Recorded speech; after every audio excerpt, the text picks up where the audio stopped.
Okay. So the air dragon in reverse, which is what is eclipsed into your life now with this eclipse, is the reverse meaning is, okay, so the key words for this energy is inspiration, insight, and vitality. The eclipse part is you may be in danger of becoming the servant of an idea, dogma, or belief system.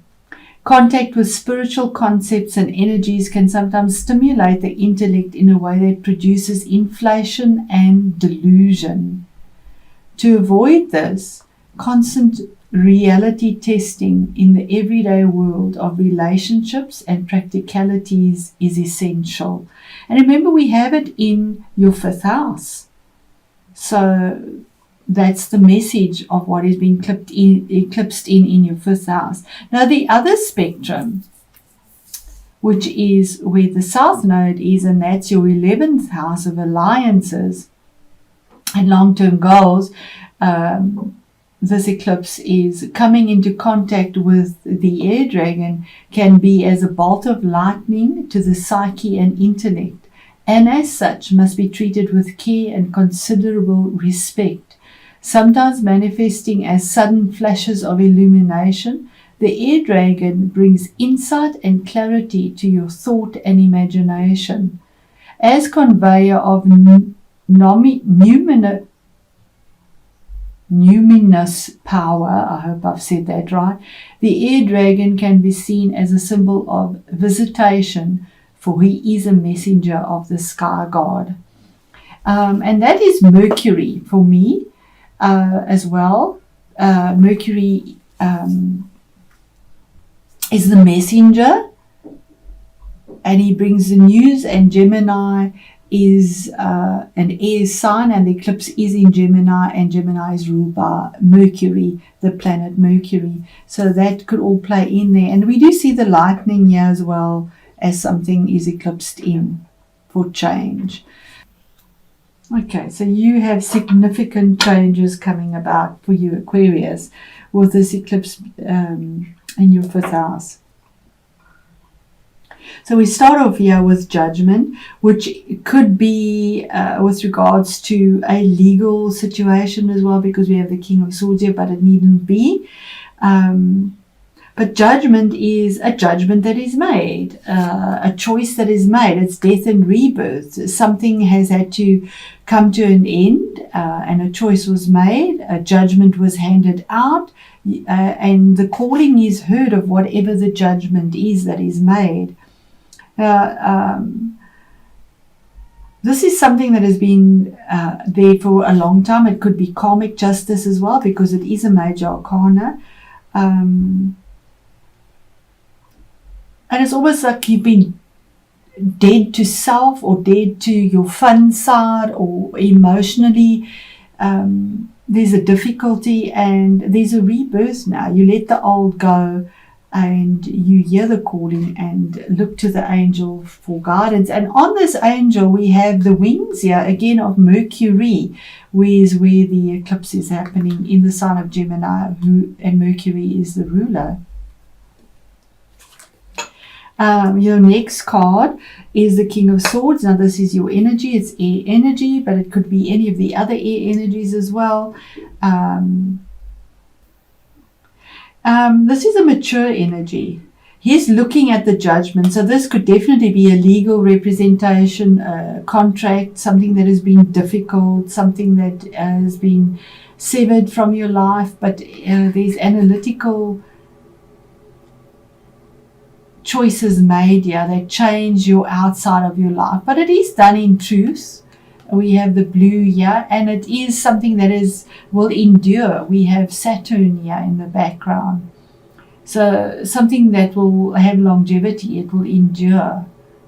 It is mature, it is sincere, it is to the point. It can come across as ruthless because there's no emotion in swords.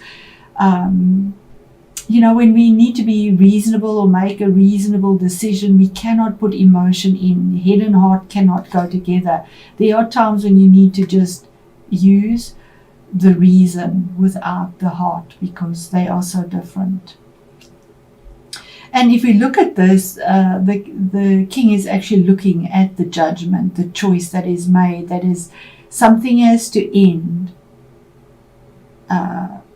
because it's dead, and for something new to rise up, to hear the calling. We move on to our next card, which is the Ace of Wands, for something brand new. This could be a relationship, definitely, or a work situation, or legal. It can be any. Jupiter. Jupiter and Saturn at the moment are in Capricorn, right at the top in a mundane level. That's your out, but it's at the top there, so your outward persona in a sense. But here's a new relationship. You have the fifth house lit. A new relationship that comes through, that is warm, fiery, a new project possibly. Fifth house also deals with project, the mind. With abundance, with Jupiter. Jupiter is in its fall, so it's not very happy where it is, but there is an opportunity that is brought through to bring something new. Ace of Wands, a new beginning, a new opportunity presented, wherever this area of yours is. But you seem to still be looking at some judgment that was made, that was significant. What Spirit is saying is that there is a sense of victory with the choice that is made. 7, it's a major arcana, the Chariot. You could be dealing possibly with a Cancerian or a Capricorn person as well. That's a possibility. But the Chariot is about victory over something that has been very contradictory. We see these two figures here, silver and gold, black and white, night and day, yes and no. They're very opposing choices and they are there to bring about difficulty in a sense, because they're not moving, they're statues, and yet somehow via your persistence or perseverance, you manage to rein this energy in that is static, to move forward in this Chariot, and to have the victory of forward movement. And the Chariot promises that victory. What is hidden and you're not aware of? Card number 15, which is 6, for a balance. There's something toxic in your life, something that is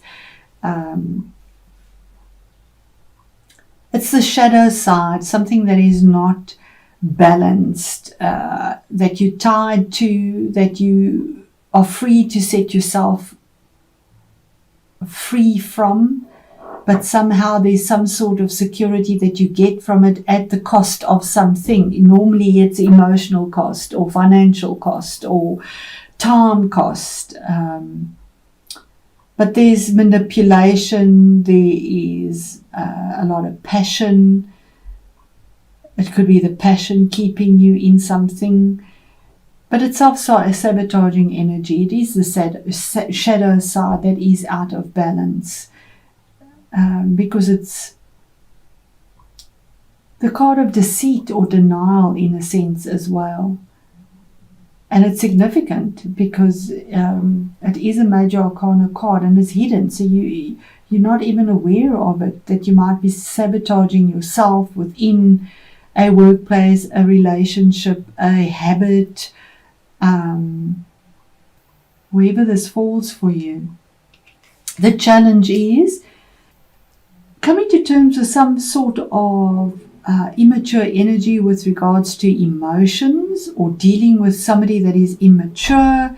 This is the card of possibly a child as well. You could be dealing with a child that is a emotional nature. It is cups, but it could be information or messages that you get, or that is challenging because it's your position of challenge, that is of an emotional nature, and you don't actually want to look at it. You've got it, you've received the message, the light is in the cup, but you're not even looking at it because you feel that it is insignificant, sadly. It is an offer that is given, maybe even an apology, but you're not focused on it. You're not really interested in it. But this is pinned to the Wheel of Fortune. It is the culmination of a cycle. It's 10. It's the ending for a new beginning. Something has to end for something new to begin. You've got it on either side. Something ends for a new beginning, but there's victory there. This is fate and destiny. Something was pinned to this wheel, and as the wheel turns, so does our fate and destiny turn. I mean, life is a roller coaster. It's up and down, and the wheel is turning for the better. Something is finished, culminated, done, for something new to come up, and you are moving into a better position of where you are. That could be with regards to a relationship, finances, work, investments. It is the Wheel of Fortune, the Wheel of Fate. And possibly by the next solar eclipse, this could be the change in the destiny, although this is a reading for November. Remember, eclipses, the energies last for about 6 months. In a tangible way, maybe financially, but you locked it away, sadly. You locked it away, you hid it. He locked that treasure chest there to keep whatever was real and tangible hidden from the light, out the bag into the treasure chest, and locked it away. And that could be keeping you stuck. Whatever was stuck there, you have the victory over it now. Victory will be coming through, but somehow you've locked away something that you've invested in, because it is tangible energy. So there is investment here, but you've hung on too closely or too tightly to it. And it possibly has caused you to self-sabotage yourself in some sense. You know, if you put too much time into work, or a relationship, even, something else suffers, sadly. There has to be a balance. What is the devil energy? Something that is hidden, that Aquarius is not aware of, and we have it there as well. Work. Something you've worked towards very diligently, perfected, skilled. He's the skilled craftsman. He takes time to work, but while he's working so diligently on whatever he's doing, putting all his passion into it, he's not giving time to himself, to his health, to others, to fun. It's fifth house, to fun.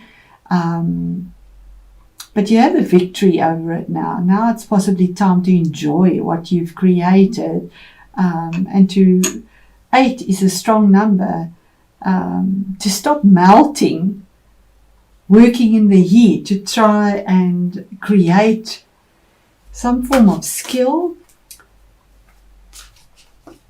in your workplace, in your environment, wherever you are, and to actually enjoy your life now with the energies of the fifth house coming through on an emotional level, maybe enjoying life a bit now. And our Wheel of Fortune is the 7 of Pentacles. Isn't that amazing? The 7 of Pentacles is about actually finally enjoying the fruits of your labor, something that you're taking stock of, something you've been growing and nurturing. It's now in the rock. You've chiseled it out. There you're making it in gold. There you've put it in the rock. You've chiseled it out into the rock for longevity. And while it was snowing in the season of winter and you couldn't harvest, yeah, you have your scythe, you're able to harvest the fruits of your labor finally and enjoy them. A decision that is very grounded and earthy. You normally see this with the little basket that's empty, always nurturing his land, and here we actually see him now reaching up, grabbing the berries, I think it's mistletoe berries, and actually savoring it. He's enjoying the fruits of his labor. While that was growing in the background, it was actually draining the energy of the tree, because this is a parasitic plant that lives off the lifeblood of this, and that's the same thing here. Not enjoying yourself in a sense, because of the passion of whatever you're working on and investing in. But we need to do that at times as well, put our energy into something to grow for the future. But now our spirit is saying with this eclipse, it's time to actually enjoy your life, the emotional side as well. It's not just all work and no play, because that's also self-sabotaging behavior. It becomes toxic